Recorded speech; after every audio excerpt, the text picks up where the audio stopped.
শহরের আইনশৃঙ্খলা পরিস্থিতি তা বলা চলে নিশ্ছিদ্র নিরাপত্তার চাদরে ঢেকে রাখা হয়েছে। পুলিশ, র্যাবের পাশাপাশি সেনাবাহিনীর সদস্যরাও রাজধানীর যে গুরুত্বপূর্ণ মোড়গুলো রয়েছে সেই মোড়ে অবস্থান নিয়েছে এবং মিন্টো রোড সহ আরও হেয়ার রোড এবং আশপাশের আরও যে গুরুত্বপূর্ণ সড়কগুলো রয়েছে সবগুলো সড়কেই কিন্তু যারা সেই পথ অতিক্রম করছেন তাদের জবাবদিহির মধ্য দিয়েই প্রয়োজনীয় কাগজপত্র, পরিচয়পত্র দেখিয়েই কিন্তু যেতে হচ্ছে। তো এই কারণে সকাল থেকে শহরের বেশ কিছু জায়গায় ক্ষণিকের যানজট তৈরি হচ্ছে, আবার কোথাও কোথাও কিন্তু যানবাহনের সংখ্যা একদম নেই বললেই চলে। খুবই নির্বিঘ্নে অল্প সময়ের মাঝে শহরের উত্তর থেকে দক্ষিণ কিংবা পশ্চিম থেকে পূর্বে জনগণ যাতায়াত করছেন আজকে সপ্তাহের এই কর্মদিবসেও। এখন ঠিক আমি যেই এলাকাটিতে রয়েছি এটি হচ্ছে আন্তর্জাতিক অপরাধ ট্রাইব্যুনালের সামনের যে অংশ, হাইকোর্টের মাজার গেট বলে পরিচিত। ফিনলে ইংলিশ ব্রেকফাস্টটি, যার কড়া স্বাদ আর সতেজ সুবাস দেয় চুমুকেই চমৎকার একটা দিন। এই মাজার গেটে একটি সেনাবাহিনীর সাজোয়া যান এখানে রয়েছে, এপিসি রয়েছে এবং সেনাবাহিনীর সদস্যরা এখানে কিন্তু কড়া পাহারায় রয়েছেন এবং কোনো ধরনের অপ্রীতিকর ঘটনা যাতে না ঘটতে পারে সে কারণে একাধিক স্তরের কিন্তু এই নিরাপত্তার কার্যক্রম এখানে চালানো হয়েছে। তো সকাল থেকে এখন পর্যন্ত এখানকার যে কার্যক্রম তা হচ্ছে আসলে যারাই ভেতরে ঢুকছেন হাইকোর্ট এলাকার ভেতরে সবাইকেই তার পরিচয়পত্র দেখিয়ে পুলিশের তল্লাশির মধ্য দিয়েই ভেতরে প্রবেশ করতে হচ্ছে এবং হয়তো আর কিছুক্ষণের মধ্যেই আন্তর্জাতিক অপরাধ ট্রাইব্যুনালের 2024-এর 5 আগস্টের পরে ট্রাইব্যুনাল পুনর্গঠন হওয়ার পরে এই ট্রাইব্যুনালের প্রথম যে মামলা হয়েছিল সেই মামলার প্রথম যে আসামি সাবেক প্রধানমন্ত্রী শেখ হাসিনা সহ সাবেক স্বরাষ্ট্রমন্ত্রী আসাদুজ্জামান খান কামাল এবং সাবেক পুলিশ প্রধান চৌধুরী আবদুল্লাহ মামুন, এই 3 জনের বিরুদ্ধে আর কিছুক্ষণের মধ্যেই আদালত আজকে রায় ঘোষণার দিনক্ষণ নির্ধারণ করা হয়েছে এবং এই রায় কিন্তু বিভিন্ন মাধ্যমে অর্থাৎ বিটিভির মাধ্যমে নানা মাধ্যমে সরাসরি প্রচার করা হবে এবং আমাদের কাছে যে তথ্য রয়েছে যে ঢাকা বিশ্ববিদ্যালয়ের যে আন্দোলনের স্ফুলিঙ্গ যেখান থেকে ছড়িয়ে পড়েছিল সারা বাংলাদেশে 2024-এর জুলাই আগস্টে, সেই ঢাকা বিশ্ববিদ্যালয়ের টিএসসি চত্বরেও এলইডি প্রজেক্টরের মাধ্যমে সরাসরি শেখ হাসিনার এই যে আজকে যে মামলার রায় রয়েছে সেই রায় সরাসরি দেখানো হবে শিক্ষার্থীদের মাঝে। তো সব মিলে মানুষের মধ্যে এক ধরনের চাপা আতঙ্ক বা থমথমে পরিস্থিতি বিরাজ করছে। গতকাল রাতে ঢাকাসহ নানা জায়গায় ককটেল বিস্ফোরণের ঘটনা ঘটেছে, অগ্নিকাণ্ডের ঘটনা ঘটেছে। একদম প্রয়োজনীয় কাগজপত্র ছাড়া বা কাজ ছাড়া কিন্তু লোকজন বেরোচ্ছে না বাইরে আজকের এই দিনে। শরীফ, হাইকোর্ট মাজার গেট এলাকায় আমাদের আরো একজন সহকর্মী আছেন কাজী ফয়সাল, তিনি নিরাপত্তা ব্যবস্থা কেমন দেখলেন সেটা তার কাছে জানতে চাইব। ফয়সাল, আজকে তো অফিসের দিন, সাধারণ মানুষ যারা চলাচল করছেন রাস্তায় তাদের নিরাপত্তার ব্যাপারটি কেমন দেখলেন আপনি?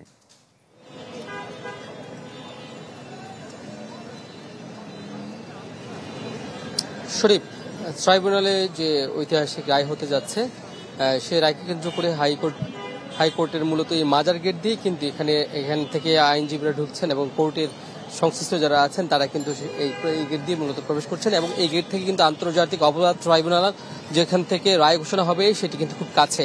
তো এই কারণে কিন্তু এই গেটের নিরাপত্তা ব্যবস্থা সবচেয়ে বেশি নেওয়া হয়েছে এবং আমরা যেটা দেখছি যে এখানে কিন্তু কয়েক স্তরের নিরাপত্তা ব্যবস্থা দেখা যাচ্ছে। এখানে বিজিবি সদস্যরা রয়েছেন, এখানে আনসারের সদস্যরা রয়েছেন এবং আপনি দেখছেন যে মাজার গেটের যে মূল ফটক যেটি রয়েছে এই মূল ফটকটি কিন্তু অনেকে বন্ধ করে দিয়েছে এবং তল্লাশির মাধ্যমেই মূলত কেউ ঢুকতে চাইলে ঢুকতে পারছেন, এছাড়া যে কেউ চাইলেই হুট করে ঢুকতে পারছেন না। এবং এখানে নিরাপত্তা ব্যবস্থা বলতে খুব কড়াকড়ি অবস্থানে রয়েছে, যেহেতু গত 13 তারিখেও কিন্তু এর চেয়ে 13 তারিখের নিরাপত্তা ব্যবস্থা ছিল, যেহেতু সেদিন রায়ের দিন ধার্য করার তারিখ ছিল আর সেই ঐতিহাসিক রায় কিন্তু আজকে হতে যাচ্ছে।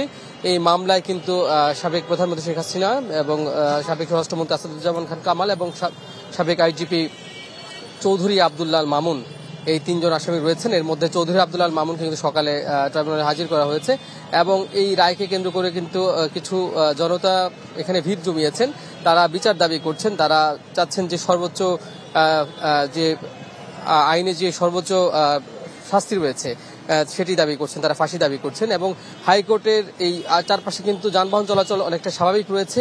আর যেহেতু আজকে কর্মব্যস্ত দিন, সেহেতু কিন্তু অফিসগামী মানুষ আমরা দেখছি যে তারা বিভিন্নভাবে কিন্তু তারা তাদের অফিসের দিকে ছুটছেন। এবং এখানে যদি আমি একটু সড়কের দিকে আমার ক্যামেরা নিতে চাই, এবং আপনি দেখবেন যে এই হাইকোর্টের এই মাজার গেটের সামনে যে সড়কটি রয়েছে, ঢাকা বিশ্ববিদ্যালয় থেকে মূলত প্রেস ক্লাবের দিকে যে সড়কটি, এই পাশটি কিন্তু বন্ধ রয়েছে। নিরাপত্তার কারণে এটি বন্ধ রেখেছে আইন শৃঙ্খলা রক্ষাকারী বাহিনী। এর পাশে সড়ক দিয়ে কিন্তু উভয় পাশে উভয় লেনে চলাচল করা যাচ্ছে, এবং সচিবালয়ের দিকে যারা যাবেন কিংবা মতিঝিলের দিকে যারা যাবেন তারা কিন্তু যেতে পারছেন। এতে কোনো ধরনের সমস্যা এখন পর্যন্ত লক্ষ্য করা যায়নি। এছাড়াও আজ সকাল থেকে কিন্তু কোনো ধরনের অপ্রীতিকর ঘটনার তথ্য কিন্তু নেই আমাদের কাছে। এবং আপনি জানেন যে আসলে এই গত রাতে বেশ কয়েকটি ককটেল বিস্ফোরণ হয়েছে ঢাকা শহরে, ঢাকার বিভিন্ন স্থানে। তবে এই হাইকোর্ট এলাকায় কিন্তু সকাল থেকে এখন পর্যন্ত কোনো ধরনের ককটেল বিস্ফোরণ কিংবা কোনো ধরনের নাশকতার তথ্য আমাদের কাছে এখন পর্যন্ত নেই, এবং সর্বোচ্চ সতর্ক অবস্থানে রয়েছে আইন শৃঙ্খলা রক্ষাকারী বাহিনীর সদস্যরা। শরীফ। ফয়সাল, ধন্যবাদ আপনাকে। দর্শক, রায় ঘোষণাকে কেন্দ্র করে ঢাকা শহরের বিভিন্ন জায়গায় আমাদের সহকর্মীরা রয়েছেন, বিভিন্ন সময় তারা একে একে যুক্ত হবেন। এই মুহূর্তে ঢাকার গুরুত্বপূর্ণ একটি জায়গা শাহবাগ, সেখানে রয়েছেন সহকর্মী মোহাজির হক, তিনি যুক্ত হয়েছেন। মোহাজির, শাহবাগ মোড়ের পরিস্থিতি কেমন দেখছেন সকাল থেকে এই পর্যন্ত?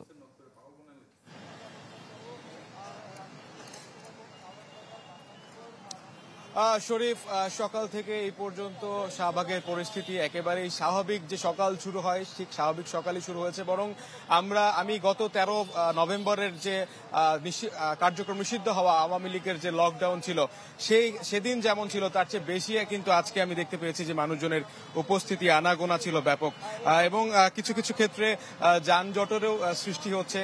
আইন শৃঙ্খলা বাহিনী, ট্রাফিক পুলিশ তারা সেসব নিয়ন্ত্রণে কাজ করছেন, এবং তবে ব্যাপক নিরাপত্তা জোরদার করা হয়েছে শাহবাগে। আমরা দেখতে পেয়েছি যে শাহবাগ মোড়ের আশেপাশে পুলিশের বেশ কয়েকটি টিম রয়েছে, আমরা দেখতে পেয়েছি তারা সেখানে অবস্থান করছেন।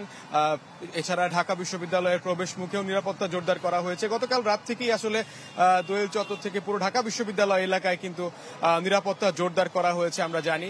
এবং একই সাথে আজকে এই রায়কে উপলক্ষ করে আমরা সাধারণ অনেকের সঙ্গে কথা বলেছিলাম, যেহেতু কার্যক্রম নিষিদ্ধ হওয়া আওয়ামী লীগের আজ তাদের কথিত শাটডাউন ঘোষণা করেছে তারা, এবং সেটার কোনো প্রভাব আছে কিনা জনমনে অনেকের সঙ্গে কথা বলার চেষ্টা করেছি। তারা আসলে সেই যেমনটা বলছিলেন যে এটা আসলে সামাজিক যোগাযোগ মাধ্যমেই যেভাবে প্রচার বা অনেকে এটাকে গুজব বা প্রোপাগান্ডা বলছেন, সেটার প্রয়োগ আসলে বাস্তব অর্থে নেই। রায় নিয়েও সাধারণ মানুষের মধ্যেও আসলে একটা অপেক্ষা বিরাজ করছে, কি রায় হয় তারা জানতে চান। তবে শরীফ, আপনাকে একটু জানিয়ে রাখতে চাই যে ঢাকা বিশ্ববিদ্যালয়ে কিন্তু আজকে এই রায়কে কেন্দ্র করে টিএসসিতে ঢাকা বিশ্ববিদ্যালয় কেন্দ্রীয় ছাত্র সংসদ ডাকসু তারা সরাসরি এটা দেখাবে, বিটিভি যে সম্প্রচার করবে সেটা ঢাকা বিশ্ববিদ্যালয়ের টিএসসিতে আসলে সেটাও প্রদর্শিত হবে। এবং এছাড়াও বিভিন্ন ক্রিয়াশীল ছাত্র সংগঠন তাদের বিভিন্ন কর্মসূচি রেখেছে। হয়তোবা আমরা রায়ের পর আমরা আনন্দ মিছিল এরকম কিছু দেখতে পারি। তো এছাড়াও ঢাকা কলেজের শিক্ষার্থীরা এবং সাধারণ শিক্ষার্থীদের ব্যানারে বেশ কিছু আয়োজন হওয়ার কথা রয়েছে, সেগুলো রায়কে উপলক্ষ করেই মূলত এই কর্মসূচিগুলো দেওয়া হয়েছে। এবং তবে এছাড়া শরীফ, এখন পর্যন্ত এখানে কোনো ধরনের আপত্তিকর কিছু হয়নি, পরিস্থিতি স্বাভাবিক। আপনি জানেন যে শাহবাগ রাজধানীর গুরুত্বপূর্ণ একটি পয়েন্ট, এখানে 3টি গুরুত্বপূর্ণ হাসপাতাল, ঢাকা মেডিকেল কলেজের রোড, এখানে বারডেম হাসপাতাল, পিজি হাসপাতাল বলে আমরা যেটা জানি, পিজি হাসপাতাল রয়েছে। এখানে রোগীদের আনাগোনা রয়েছে, স্বাভাবিকভাবেই মানুষ হাঁটাচলা করতে পারছেন, এবং সব মিলিয়ে এখানে পরিস্থিতি বেশ স্বাভাবিক পরিস্থিতি বলা যায়। এবং একই সাথে আর কিছুক্ষণের মধ্যেই যেহেতু রায় শুরু হবে, রায়কে কেন্দ্র করেও সাধারণ শিক্ষার্থী থেকে শুরু করে সাধারণ মানুষের মধ্যেও কিন্তু একটা অপেক্ষা রয়েছে। শরীফ, এই ছিল এখন পর্যন্ত। আপনাকে অনেক ধন্যবাদ। দর্শক, ঢাকা শহর, ঢাকার বাইরের খবরও আপনাদের জানাতে চাই। এই মুহূর্তে ঢাকা বরিশাল মহাসড়কে আইন শৃঙ্খলা পরিস্থিতির খবর জানাতে আমাদের সাথে সরাসরি যুক্ত হয়েছেন সহকর্মী সাগর হোসেন তামিম। ঢাকা বরিশাল মহাসড়কের কি অবস্থা? জি শরীফ, আসলে 24-এর জুলাই গণ অভ্যুত্থানে ক্ষমতাচ্যুত সাবেক প্রধানমন্ত্রী শেখ হাসিনার রায়কে ঘিরে কিন্তু মাদারীপুরেও আসলে সকাল থেকে এই পুরো জেলাতেই কিন্তু নিরাপত্তার যে ব্যবস্থা সেটি কিন্তু ঢেকে দেওয়া হয়েছে। অর্থাৎ এরই মধ্যে বিজিবি, সেনাবাহিনী, পুলিশ, র্যাবের সমন্বয় কিন্তু একটি শক্তিশালী নিরাপত্তা ব্যবস্থা তৈরি করা হয়েছে। আমি এই মুহূর্তে আসলে রয়েছি মাদারীপুরের যে ঢাকা বরিশাল মহাসড়ক সহ মাদারীপুরের যে গুরুত্বপূর্ণ স্থাপনার সামনে। আসলে যে কারণে মাদারীপুরেও কিন্তু পুরো নিরাপত্তার ব্যবস্থা জোরদার করা হয়েছে। মাদারীপুরে 4 প্লাটুন বিজিবি মোতায়েন করা হয়েছে, সেনাবাহিনীর চৌকুশ টিম রয়েছে, পুলিশ বাহিনীর সদস্যরা রয়েছে। তারা যেটি বলছে, কার্যক্রম নিষিদ্ধ ঘোষিত আওয়ামী লীগ এবং ছাত্রলীগের যদি কোনো নেতাকর্মীকে তারা মাঠে দেখে এবং কোনো অরাজকতা এবং কোনো সন্ত্রাসী কার্যক্রম করে তাহলে তারা কঠোর ব্যবস্থা নেবেন। এবং মাদারীপুরের যে 3টি হাইওয়ে রয়েছে, বিশেষ করে ঢাকা বরিশাল মহাসড়ক, ভাঙা ঢাকা এক্সপ্রেসওয়ে এবং ঢাকা খুলনা মহাসড়ক, এই 3টি মহাসড়কেও কিন্তু বিপুল পরিমাণ আইনশৃঙ্খলা রক্ষাকারী বাহিনী আমরা সকাল থেকে লক্ষ্য করেছি। মাদারীপুর জেলা প্রশাসন, পুলিশ প্রশাসন সবার পক্ষ থেকে কিন্তু এই আসলে এই রায়কে ঘিরে কোনো অপ্রীতিকর কোনো ঘটনা মোকাবেলা করার জন্য কিন্তু তারা সর্বোচ্চ নিরাপত্তার যে ব্যবস্থা সেটি তারা গ্রহণ করেছে। বিশেষ করে মাদারীপুর জেলা প্রশাসনের কার্যালয়, পুলিশ প্রশাসনের কার্যালয় এবং সরকারের যে বিভিন্ন গুরুত্বপূর্ণ দপ্তর রয়েছে সেই দপ্তরগুলোর কিন্তু আসলে তারা চেষ্টা করছে এবং তারা নিরাপত্তা ব্যবস্থা দেওয়ার জন্য চেষ্টা করছে। সার্বিকভাবে বলা যায় মাদারীপুরের পরিস্থিতি এখনো কিন্তু স্বাভাবিক রয়েছে। বড় ধরনের কোনো অপ্রীতিকর কোনো ঘটনার খবর এখন আমরা পাইনি। তো এই ছিল আমার কাছে। শরীফ। তামিম, ধন্যবাদ আপনাকে। দর্শক, মাদারীপুর থেকে সহকর্মী সাগর হোসেন তামিম যোগ দিয়েছিলেন। এবার আবারও আপনাদের ঢাকায় ফিরিয়ে নিয়ে আসতে চাই। জুলাই হত্যা মামলায় শেখ হাসিনার রায় আজ বিভিন্ন স্থানে সতর্ক অবস্থানে রয়েছে আইন শৃঙ্খলা বাহিনী। এই বিষয়ে আরও বিস্তারিত খবর জানাতে জাতীয় প্রেস ক্লাবের সামনে রয়েছেন আমাদের সহকর্মী ফয়সাল হোসেন। ফয়সাল।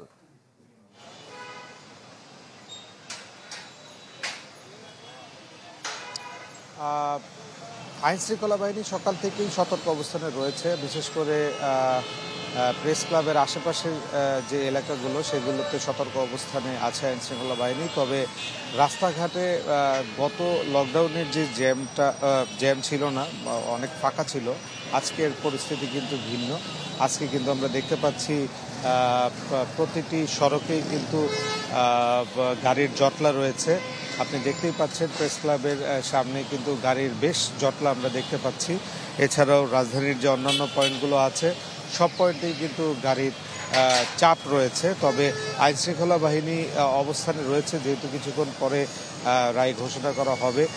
রায় ঘোষণাকে কেন্দ্র করে কোনো ধরনের অপ্রীতিকর পরিস্থিতি যাতে সৃষ্টি না করতে পারে আওয়ামী লীগের নেতাকর্মীরা, সেই কারণে আইন শৃঙ্খলা বাহিনী সতর্ক অবস্থানে রয়েছে।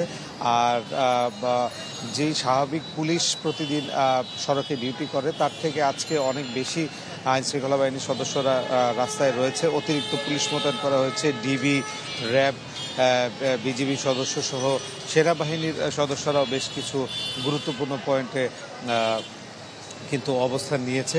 সাধারণ মানুষের মধ্যে একটি উৎকণ্ঠা আছে যে শেখ হাসিনার রায় কি হবে।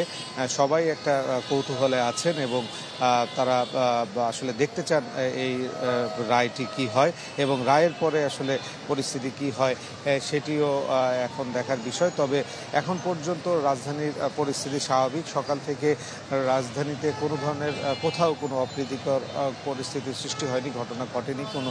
তবে গতকাল রাতে কিন্তু রাজধানীর বেশ কিছু জায়গায় ককটেল বিস্ফোরিত হয়েছিল। তবে আজকে ভোর থেকে এই পর্যন্ত কোথাও কোনো ধরনের অপ্রীতিকর ঘটনা ঘটেনি। তবে সবকিছু মিলিয়ে আইন শৃঙ্খলা বাহিনী কিন্তু তারপরও সতর্ক অবস্থানে রয়েছে। আমি যেটা বললাম, হাইকোর্ট এলাকায় বিশেষ গুরুত্বপূর্ণ, হাইকোর্ট সহ বিশেষ গুরুত্বপূর্ণ স্থানে আইন শৃঙ্খলা সদস্য মোতায়েন করা হয়েছে অতিরিক্ত, এবং সবাই কিন্তু আছে যার যার অবস্থানে, শক্ত অবস্থানে আছে সবাই। এই ছিল ধন্যবাদ, অনেক ধন্যবাদ আমাদের সাথে যোগ দেওয়ার জন্য। জাতীয় প্রেস ক্লাবের সামনে থেকে সহকর্মী ফয়সাল হোসেন যোগ দিয়েছিলেন।